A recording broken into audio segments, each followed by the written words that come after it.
Alright, what is up boys and girls, welcome back to another video. As always, thank you very much for joining me. I am Crypto Maximalist. Please do like and subscribe, leave a comment down below for the comment section. And with all that being said, we're just taking a quick look at Polygon on our daily time frame. As we can see then, Polygon very much looking like it is coming down to that key level of support at that 0.23 Fibonacci, getting a nice W double bottom back test and breaking out of that local downtrend resistance as well. Obviously, just like a lot of altcoins, they're pretty much all shaping up the same. Very, very oversold. Bitcoin trying to push the price further down, but altcoins basically just sick of the downwards pressure and not really moving that much further downside.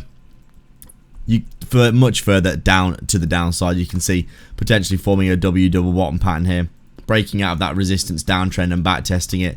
Another green candle today, and really you could argue we're going to see some relief, pretty obvious relief in my opinion, up towards this level of previous support as resistance for Polygon, up at around, you know, that 65-70 cent area.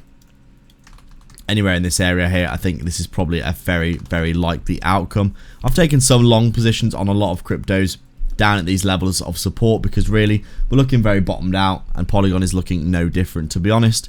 Right now we really do need to see Polygon deviating back up inside of this bear market support trend line, because right now we are basically still stuck under a fat amount of resistance. It's got a lot of work to do if it wants to come back up into these previous areas of structure here.